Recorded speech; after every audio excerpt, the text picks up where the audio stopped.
الحمدللہ نحمدہ ونستعینہ ونستغفرہ ونؤمن بہ ونتوکل علیہ ونعوذ باللہ من شرور انفسنا ومن سیئات اعمالنا من یہدہ اللہ فلا مضل له ومن یضلل فلا ہادی له ونشهد ان لا الہ الا اللہ وحدہ لا شریک له ونشهد ان محمدا عبدہ ورسولہ الذی ارسل بالحق بشیرا ونذیرا اما بعد فإن خیر الحدیث کتاب اللہ وخیر الحدی حدی محمد صلی اللہ علیہ وسلم وشر الامور محدثاتها وكل محدثۃ بدعۃ وكل بدعۃ ضلالہ وكل ضلالۃ فی النار۔ اعوذ باللہ من الشیطان الرجیم، بسم اللہ الرحمن الرحیم۔ وما ارسلناک الا رحمۃ للعالمین، صدق اللہ العظیم۔ قابل احترام بزرگوں، دوستوں اور پیارے بچوں، ہم سب جانتے ہیں کہ اللہ تبارک و تعالیٰ نے ہم سب کے محبوب اور چہیتے آخری نبی، آخری پیغمبر حضرت محمد مصطفیٰ صلی اللہ علیہ وسلم کو رحمت بنا کر دنیا میں بھیجا ہے۔ یہ ڈیوائن سٹیٹمنٹ جو ہے وہ یہ بتاتا ہے کہ آپ علیہ السلام کا دنیا میں آنا یہ اللہ تعالیٰ کی رحمت کا مظہر ہے، اللہ تعالیٰ کی رحمت کا ریفلیکشن ہے۔ ہم یہ سمجھتے ہیں کہ آپ علیہ السلام نے اللہ تعالیٰ کی رحمت کو جس طرح سے دنیا میں پھیلایا اور اس سے جس طرح سے انسانوں کو فیضیاب کیا، جس طرح سے ان کو مستفید کیا، اس کی صحیح اسپرٹ کو سمجھتے ہوئے ہمیں ہمارے ملک کے لیے بھی سراپا رحمت بننا ہے، کیونکہ جس ڈگر پر ہمارا ملک چل رہا ہے ہم یہ سمجھتے ہیں کہ ایک امت کو کھڑا ہونا چاہیے جو اس کو صحیح ڈائریکشن دے، صحیح رخ دے، اس کو پھر سے سنوارے، سجائے۔ اس کے لیے جو ہماری انسپریشن ہے وہ آپ علیہ السلام کی ذات اقدس ہے۔ اللہ نے فرمایا کہ آپ کو ہم نے رحمت بنا کر بھیجا ہے۔ یہ ایک تھیوریٹیکل بات ہے کہ اللہ نے رحمت بنا کر آپ علیہ السلام کو بھیجا، لیکن آپ علیہ السلام کی حیات طیبہ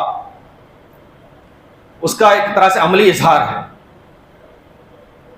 کہ اگر آپ سراپا رحمت بننا چاہتے ہیں تو عملاً آپ کو کیا کرنا چاہیے۔ آپ علیہ السلام کی سیرت سے اچھی طرح سے معلوم ہوتا ہے۔ اللہ تعالیٰ نے کئی جگہ اس کا ذکر فرمایا ہے، آپ جانتے ہیں کہ آپ علیہ السلام کا کار رسالت کیا رہا، پروفیٹک فنکشننگ کیا تھا۔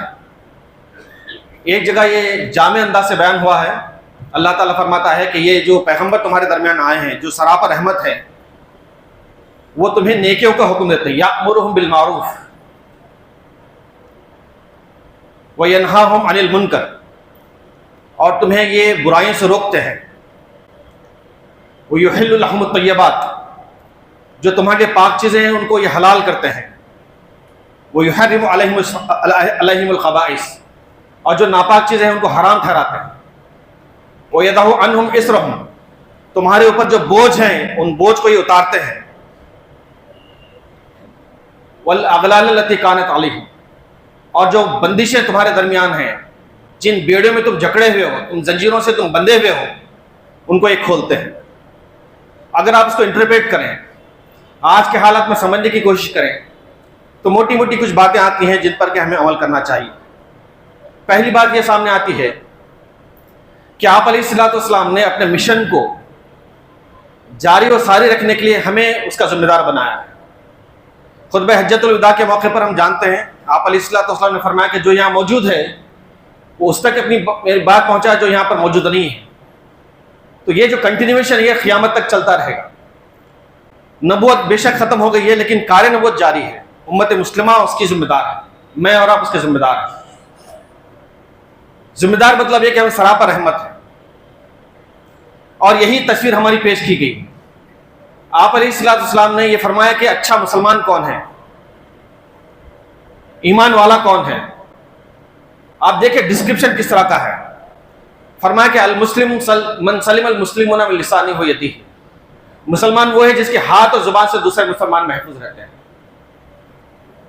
پھر یہ کہا کہ تم جب تک اپنے بھائی کو اسی طرح سے نہ چاہو جس طرح سے اپنے آپ کو چاہتے ہو، اپنے بھائی کے لیے وہ پسند نہ کرو جو اپنے لیے پسند کرتے ہو، تب تک تم مومن نہیں ہو سکتے۔ لا یؤمن احدکم حتی یحب لأخیہ ما یحب لنفسہ، تم اگر اچھے پڑوسی ہیں تو اس وقت اچھے ہیں جب کہ آپ اپنے پڑوس کے ساتھ اچھے رہیں گے۔ آپ اچھے اس وقت ہوں گے جب آپ اپنے گھر والوں کے لیے اچھے رہیں گے. خیرکم خیرکم لأہلی. باہر کچھ بھی ہو سکتا ہے, باہر جو ہماری شخصیت ہوتی ہے, ہمارا جو چہرہ ہوتا ہے وہ باہر کا ہوتا ہے, اندرون کا نہیں ہوتا ہے. جو اندرون کا ہوتا ہے وہ اصل ہوتا ہے. کہا کہ تم میں سب سے اچھے وہ ہیں جو اپنے گھر والوں کے لیے اچھے ہیں. خیرکم خیرکم لأہلی وأنا خیرکم لأہلی. مجھے دیکھو میں اپنے گھر والوں کے لیے اچھا ہوں. کہا کہ تم میں سب سے اچھے وہ ہیں جن سے ہمیشہ خیر ایکسپیکٹ کیا جائے. خیرکم من یرجى خیرہ, کہ جب آپ کسی چیئر پر بیٹھتے ہیں تو یہ آپ کو گمان نہیں ہوتا کہ چیئر لے کر آپ گر جائے گی, ڈھلک جائے گی. دیوار کو ٹیک لگائیں تو یہ نہیں معلوم ہوتا کہ دیوار ہم کو لے کر گر جائے گی. تو جس طرح سے یہ اعتماد ہوتا ہے غیر شعوری طور پر, اسی طرح کا اعتماد ایک مسلمان پر ہونا چاہیے کہ اس سے کسی قسم کا شر نہیں پہنچے گا. تو یہ جو تصویریں ہیں ہماری آپ علیہ الصلوۃ والسلام کی سیرت کے البم سے جو ہماری تصویریں معلوم ہوتی ہیں, اس کا مقصد یہ ہے کہ ہمیں رحمت بن کر زندگی گزارنی ہے, ہمیں انسانوں کو اللہ کی رحمت سے فیضیاب کرانا ہے. اب ظاہر بات ہے جب آپ اوپر کے مقام پر ہوں گے, اونچے مقام پر ہوں گے, تو آپ کا کیریکٹر بھی اسی طرح کا ہوگا, آپ کی تصویر بھی اسی طرح کی ہوگی, آپ کا امیج بھی اسی طرح کا ہوگا. تو آپ علیہ الصلوۃ والسلام نے جو کار رسالے سے متعلق کارنامے انجام دیے ہیں, ان میں سب سے پہلی جو بات آتی ہے وہ یہ ہے کہ انسانوں کو ان کے رب سے متعارف کرایا جائے. جب ہمارا تعلق ہمارے برادران وطن سے اس بنیاد پر ہوتا ہے کہ ہم ان کو اللہ کا تعارف کرانا چاہتے ہیں, تو ہمارا ان کو دیکھنے کا نظریہ بدل جاتا ہے. ہم وہی ہوتے ہیں, لیکن ہمارا جو مقصد ہے, نسب العین ہے, وہ ہم کو الگ بنا دیتا ہے. کوئی دکاندار اپنی گاہک سے نہیں لڑتا, وہ جانتا ہے کہ میرا مفاد اس سے جڑا ہوا ہے. تو جب آپ یہ جانتے ہیں کہ انسانوں کا مفاد آپ سے جڑا ہوا ہے, انسانوں کو اگر آپ صحیح راستہ دکھائیں گے تو آپ اللہ کے رسول سے محبت کا ثبوت دیں گے, اللہ تعالیٰ آپ سے خوش ہوگا, تو ظاہر بات ہے ہر ایک کو آپ اپنا عزیز رکھیں گے, ہر ایک کو آپ اپنا عزیز رکھیں گے. اگر کسی انسان کے سلسلے میں اچھے تاثرات نہیں ہیں تو سمجھ لیجیے کہ وہ آدمی بے مقصد ہے. بامقصد آدمی انسانوں سے محبت کرتا ہے. سب سے بڑی مثال, بہت ہی ڈیلیکیٹ مثال جو ہے وہ آپ علیہ الصلوۃ والسلام کے طائف کے واقعے کی ہے, کہ وقت کے پیغمبر کو پتھر مارا جاتا ہے. اگر آپ ویژولائز کر کے دیکھیں جب پتھر مارا جاتا ہے تو کیا ہوتا ہے, کب بدن سے خون نکلتا ہے, اور کتنے پتھر مارنے کے بعد بدن سے خون رستے ہوئے پیروں میں جمع ہوتا ہے. وہ واقعہ ہمارے سامنے ہے. لیکن جب پہاڑوں کے فرشتے آتے ہیں, وہ کہتے ہیں کہ اے حکم دیجئے اے نبی, ہم اس قوم کو 2 پہاڑوں کے درمیان پیس کے رکھ دیں گے. تو آپ علیہ الصلوۃ والسلام فرماتے ہیں اللہم اغفر لی لقومی فانہم لا یعلمون, اے پروردگار میری اس قوم کو معاف کر کہ وہ نہیں جانتی وہ کیا کر رہی ہے. چھوٹی چھوٹی سی بات پر ہم بھڑک جاتے ہیں, ہمارا ریاکشن بدل جاتا ہے, اس لیے کہ ہمارا وہ مقصد نہیں ہے. اسلام کے خلاف کوئی بات کہہ دے, اللہ کے رسول علیہ الصلوۃ والسلام کے شان میں کوئی گستاخی کرے, یقیناً ہمیں تکلیف پہنچتی ہے, لیکن ایک بڑا مقصد سامنے ہو تو اس کو ہم بہت اچھے انداز سے ڈیل کر سکتے ہیں, کیونکہ مقصد یہ ہے کہ انسان اللہ سے قریب ہو. اگر ہم ان کو اللہ سے دور کریں گے تو کوئی اور نہیں جو ان کو اللہ سے قریب کر سکتا ہے. انسان کون ہے؟ انسان کون ہے؟ اللہ کا بنایا ہوا ہے. وہ اللہ جس پر ہم ایمان رکھتے ہیں اسی اللہ کا بنایا ہوا انسان ہے. ظاہر میں بہت کچھ کر سکتا ہے لیکن اس کا دل اللہ کے قبضے میں ہے. یہ بات ہم کیوں بولتے ہیں کہ انسان چاہے ظاہر میں کچھ بھی کر لے, اس کا دل اللہ کے قبضے میں ہے اور وہ کبھی بھی بدل سکتا ہے.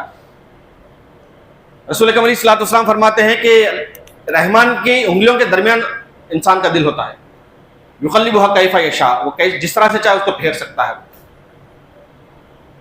تو ہم ظاہر کو دیکھ کر یہ کنکلوڈ کر لیتے ہیں کہ بس اس کا ہو گیا, کچھ ہو نہیں سکتا آگے. لیکن اگر ہم وہی معاملہ اللہ کے سپرد کر دیں تو ہمارا رویہ بدل جاتا ہے. آپ علیہ الصلوۃ والسلام کی سیرت مبارکہ کا جو سبق ہے ہمارے لیے وہ یہ ہے کہ ہم ہمارے اس ملک میں ملک کے باشندگان کو خدا کا تعارف کرانا مشن بنا لیں. یہ ہمارا مشن ہوگا کہ وہ جان جائیں کہ خدا کون ہے. سب سے بڑی جو ناکامی ہوگی وہ یہی کہ ہم انسان کو اللہ کا تعارف نہ کرائیں. اور انسان دنیا میں رہتے ہوئے جو سب سے بڑا جرم کرتا ہے وہ یہ کہ وہ اپنے خدا کو نہیں پہچانتا. جرم کرتا ہے, وہ اس کا کھاتا ہے, اس کا پیتا ہے, پل پل اس کی سانسیں لیتا ہے, لیکن اس کو وہ نہیں جانتا. اگر آپ سیرت کی نگاہ سے انسانوں کو دیکھیں تو معلوم ہوتا ہے کہ سب سے بڑا مسئلہ آج دنیا کا یہی ہے کہ انسان اپنے خدا کو نہیں جانتا. ہم کو یہ تعارف کرانا چاہیے کہ خدا کون ہے. اور آج کے حالات میں یہ ذرا مشکل معلوم ہوتا ہے کیونکہ حالات کنفرنٹیشن کے ہو گئے ہیں اور یہ جان بوجھ کر کیا جاتا ہے تاکہ آپ وہ مقصد پورا نہ کریں جس مقصد کے تحت آپ کو بھیجا گیا ہے. لیکن اسی میں راہیں نکالنی ہیں. یہ شہر بھی ہمارا ہے, یہ ریاست بھی ہماری ہے, یہ ملک بھی ہمارا ہے, یہاں کے رہنے والے بھی ہمارے ہیں. البلاد بلاد اللہ والعباد عباد اللہ. رسول اکرم علیہ الصلوۃ والسلام فرماتے ہیں کہ سن رکھو کہ شہر کے سارے شہر اللہ کے ہیں, یہ سارے کے سارے ممالک اللہ کے ہیں اور یہاں کے رہنے والے بھی اللہ کے ہیں. ظاہر میں جو ہوتا ہے اس کے حساب سے ہم کو کنکلوڈ نہیں کرنا چاہیے. ہمارا جو نقطہ نظر ہوگا, ہمارا جو مطمع نظر ہوگا, ہمارا جو کنکلوژن ہوگا وہ اللہ رسول کی ہدایت کے مطابق ہوگا. انسان اللہ کا بنایا ہوا ہے. اللہ تعالیٰ نے انسان کو اپنی فطرت پر بنایا ہے. وہ فطرت کبھی ختم نہیں ہو سکتی. فطرت اللہ التی فطر الناس علیہا. اللہ نے انسانوں کو یہی بات بتائی ہے کہ تم اس فطرت پر لوٹ جاؤ جس فطرت پر تم کو بنایا گیا ہے. وہ فطرت بھی کبھی ختم نہیں ہو سکتی, چاہے انسان ظاہر میں کچھ بھی کر لے.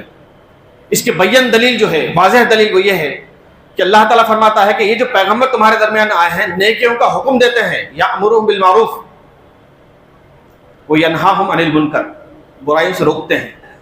برائیوں سے روکنے کا حکم نہیں دیتے کیونکہ ہر انسان جانتا ہے کہ برائی کیا ہے. رسول اکرم علیہ الصلوۃ والسلام سے صحابہ نے عرض کیا ما الاسم, گناہ کیا ہے,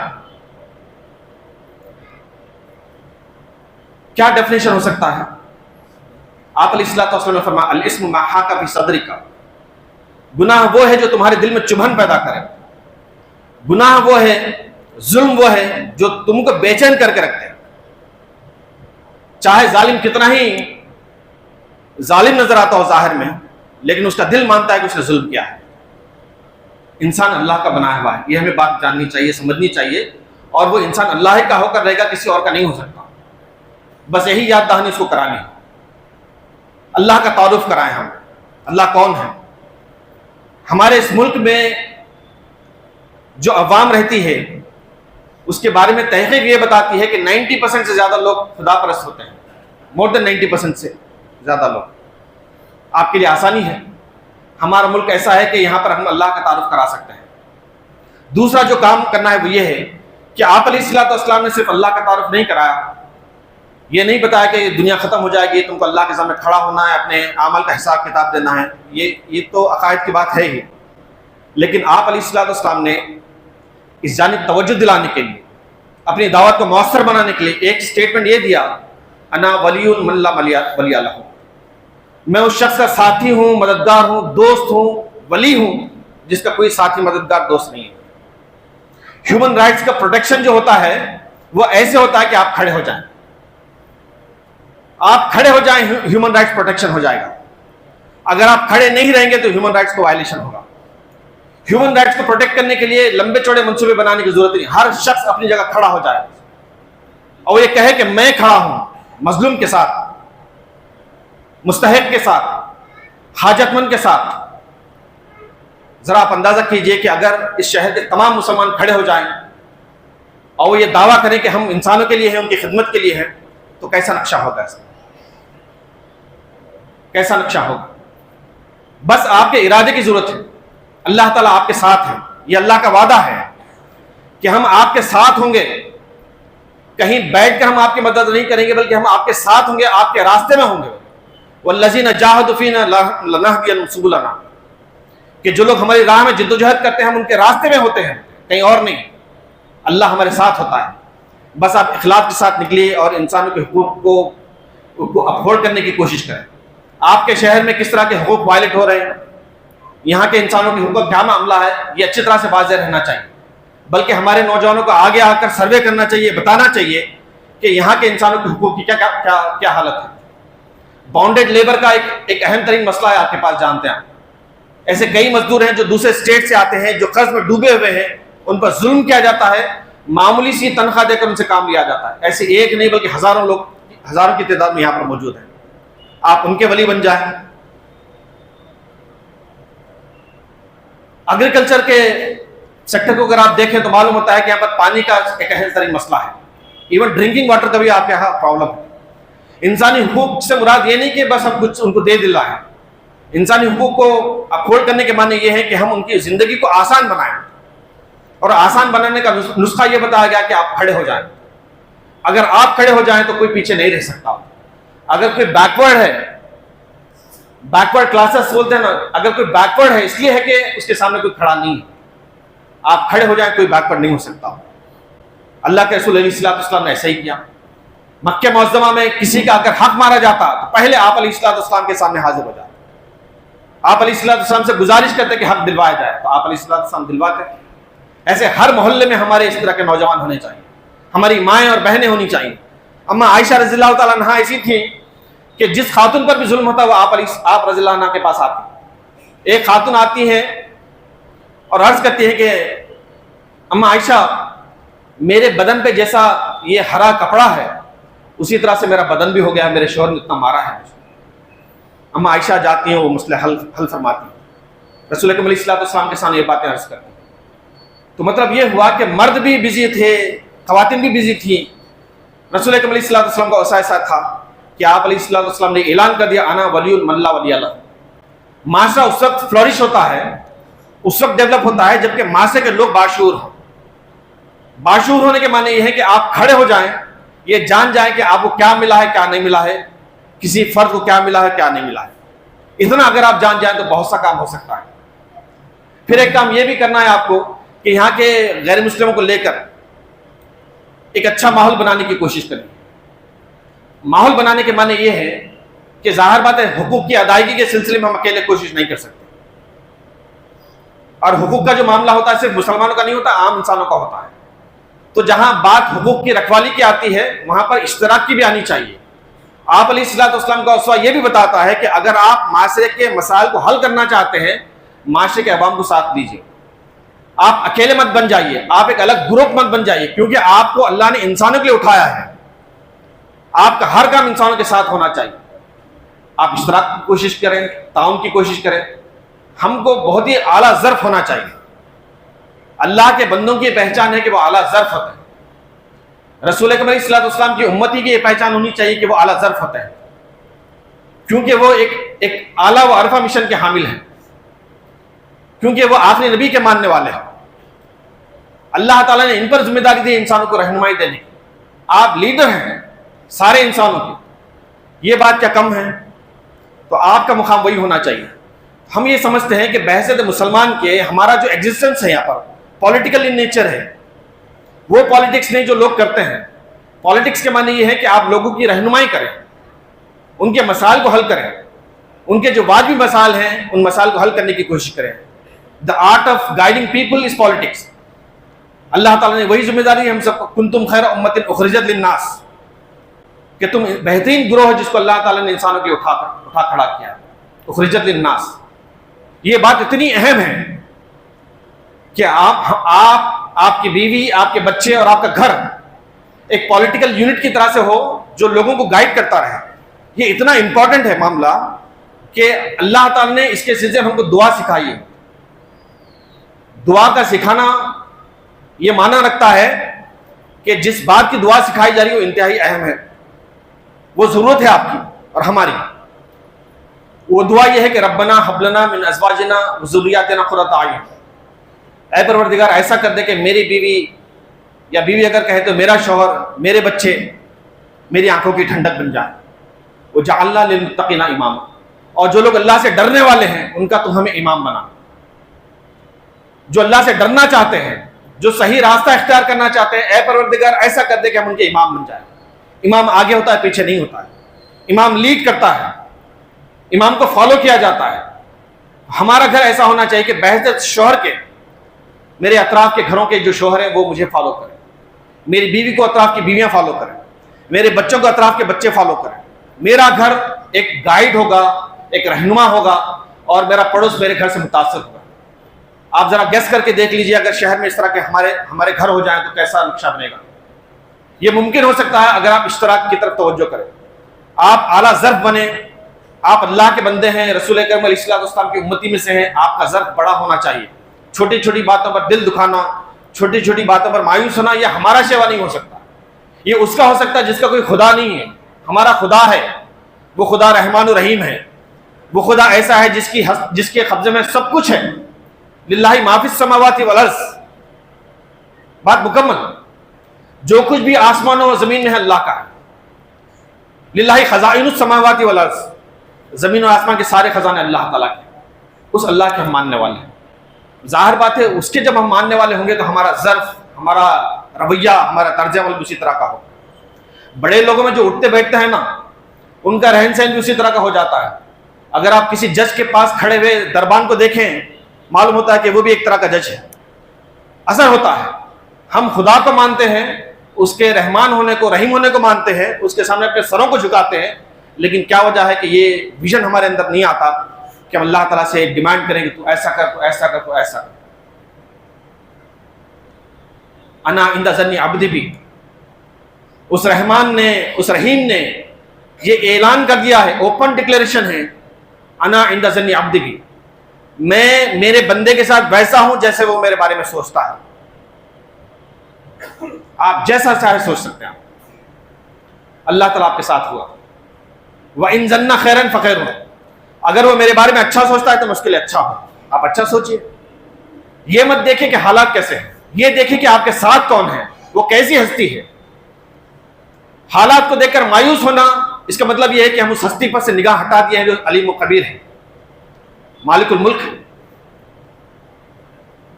تو ہوتا وہی ہے جو اللہ تعالیٰ چاہتا ہے، ہوتا وہ نہیں جو انسان چاہتا ہے، جو حکومتیں چاہتی ہیں. اگر ویسا ہوتا تو کب کا معاملہ ختم ہو جاتا. ایسا نہیں ہوتا ہے. تو اللہ تعالیٰ پر اعتماد ہو، اس پر توکل ہو اور اس سے حسن ظن ہو تو یقیناً ہمارے جو معاملات ہیں بہت احسن انداز سے نمٹ سکیں گے. اس سلسلے کی آخری بات یہ ہے کہ رسالت مآب علیہ السلام کے سلسلے میں جو ہم جانتے ہیں کہ آپ علیہ السلام کو اللہ تعالیٰ نے سراپا رحمت بنا کر بھیجا، اور کیسا آپ نے دنیا کو اللہ کی رحمت سے منور فرمایا، فیضیاب فرمایا. اس کے سلسلے کی چند باتیں آپ کے سامنے رکھی ہیں. ان باتوں پر عمل کرنے کے لیے جو ضروری ہے وہ یہ ہے کہ ہم یہ جان جائیں کہ ہمارا جو راستہ ہے وہ الگ ہے، دنیا کا راستہ الگ ہے. جس وقت آپ دنیا کے راستے کو اپنا راستہ سمجھیں گے معاملہ بگڑ جائے گا. آج سب سے بڑا المیہ ہمارا یہی معلوم ہوتا ہے کہ جیسے وہ آگے بڑھنا چاہتے ہیں، جیسے وہ کمانا چاہتے ہیں، جیسے وہ لیڈری حاصل کرنا چاہتے ہیں، جیسے وہ سیٹس حاصل کرنا چاہتے ہیں، ویسے ہی ہم بھی کرنا چاہتے ہیں. نہیں کر سکتے.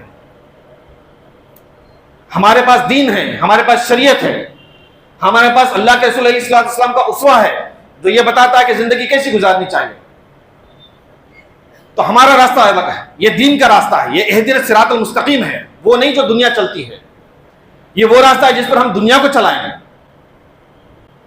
پہلی بات ہمیں یہ سمجھنی چاہیے اچھی طرح سے کہ ہمارا راستہ الگ ہے. ہم دنیا کی طرح سے ہنگامے نہیں مچائیں گے. ہم لوگ جس طرح سے لیڈری حاصل کرنا چاہتے ہیں اس طرح کی لیڈری حاصل نہیں کرنا چاہتے. ہم اپنی خدمت سے لوگوں کی دلوں میں جگہ بنانا چاہتے ہیں. لوگ اٹھائیں گے ہم تو کہ یہ ہمارا قائد ہے. دوسری بات یہ ہے کہ ہمارا جو پریزنس ہے اس ملک میں، جیسے کہ بات آئی، بڑا اہم ہے. علامہ اقبال کہتے ہیں کہ خدا کا تو آخری پیغام ہے زمانے میں. ہم آخری پیغام ہیں، ہمارے بعد کوئی اور پیغام آنے والا نہیں. لہٰذا ہمارا جو طرز عمل ہے انفرادی ہو کے اجتماعی باوقار ہونا چاہیے. ابھی ربیع الاول کا مہینہ گزرا، ہم نے دیکھا کہ ہم نے کس طرح سے آپ علیہ السلام کی میلاد منائی. سوچ کے دیکھنا چاہیے کہ کیا یہ شایع نشان ہے آپ علیہ السلام سے محبت؟ اگر ایسا کرنا ہوتا تو صحابہ کرام کیا نہیں کرتے؟ صحابہ کرام تو یہ کہتے کہ فداء امی ہو ابھی، میرے ماں باپ آپ پر قربان. ہم نہیں کہتے ایسا، لیکن ہزار صحابہ کرام اس طرح سے کہتے تھے فداء امی ہو ابھی. لیکن آپ نے محبت کو، محبت رسول علیہ السلام کو عمل میں بدل دیا. جشن میں نہیں، عمل میں بدل گیا. ہر صحابی یہ چاہتے تھے کہ وہ اللہ کے رسول صلی اللہ علیہ وسلم کی صحبت میں رہیں. ہر صحابی یہ چاہتے تھے. آپ علیہ السلام کی صحبت سے کوئی دور نہیں ہونا چاہتا تھا. جب آبادی بڑھنے لگی تو یہ کہا جانے لگا کہ بھی آپ جائیے، دوسرے لوگ آ کے بیٹھ سکتے ہیں. تو جو لوگ جاتے باہر ٹھہر کے انتظار کرتے کہ کب ہماری باری آئے گی، کب ہم آپ علیہ السلام کے صحبت میں پھر بیٹھیں گے. ایک سٹیٹمنٹ تھا آپ علیہ السلام کا، اس سٹیٹمنٹ نے صحابہ کی زندگیوں کو بدل دیا. آپ علیہ السلام نے فرمایا المرء مع من احب، آدمی اس کے ساتھ ہوتا ہے جس سے محبت کرتا ہے. المرء مع من احب، آدمی اس کے ساتھ ہوتا ہے جس سے وہ محبت کرتا ہے۔ صحابہ نے سمجھ لیا کہ رسول اکرم علیہ الصلوۃ والسلام سے محبت کا معنی یہ ہے کہ دنیا کو مسخر کیا جائے، دنیا کو مسخر کیا جائے۔ آپ کی صحبت میں بیٹھنا بھی برکت ہے یقیناً، لیکن اس سے زیادہ برکت والا وہ کام ہے جو ہم اللہ کے رسول کے نقش قدم پر چلتے ہوئے کریں گے۔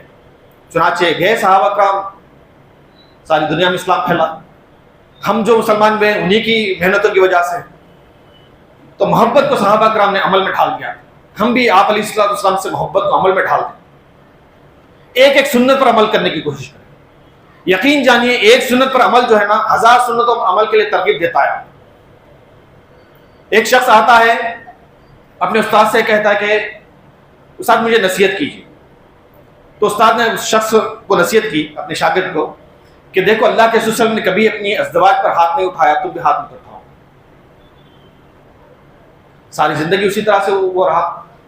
بتایا جاتا ہے کہ اس کی جو ازدواجی زندگی تھی انتہائی مثالی زندگی تھی۔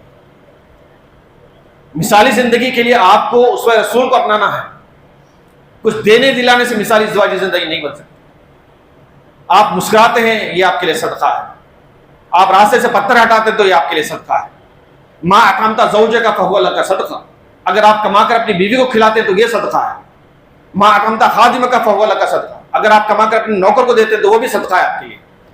آپ علیہ السلام کی سنتوں پر عمل جو ہے رات سونے تک جاری رہتا ہے، صبح اٹھنے سے لے کر رات سونے تک جتنے بھی آپ کام کرتے ہیں ان تمام کاموں کو آپ علیہ السلام کے اسی کے مطابق آپ ڈیزائن کر سکتے ہیں اور کرنا چاہیے۔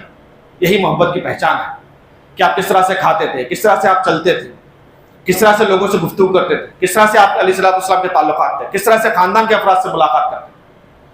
پھوپھیوں سے جو ملاقات ہوتی تھی آپ کی کئی مرتبہ ہوتی تھی دن میں، بعض مرتبہ ہمارے اپنے افراد خاندان کے ساتھ کس طرح کے روابط ہیں۔ اگر ایک سنت کو ہم اختیار کریں تو ظاہر بات ہے خاندانوں میں محبت پیدا ہو سکتی ہے۔ معاشرے کے جو مسائل ہوتے ہیں نا خاندانوں کی بے توجہی کی وجہ سے ہوتے ہیں۔ اللہ کا فضل ہے کہ مسلمانوں کے پاس اتنی دولت ہے، اتنے وسائل ہیں کہ وہ اپنا گزارا کر سکتے ہیں۔ توجہ نہیں کریں گے، لاپرواہی برتیں گے تو مسائل پیدا ہوتے ہیں۔ اگر آپ معاشرے میں کسی کو دیکھتے ہیں کہ بھیک مانگتا ہے تو وہ پیغام دیتا ہے کہ اس کے افراد خاندان نے اس کی مدد نہیں کی، تو یہاں پر صلہ رحمی کی تعلیم دی گئی۔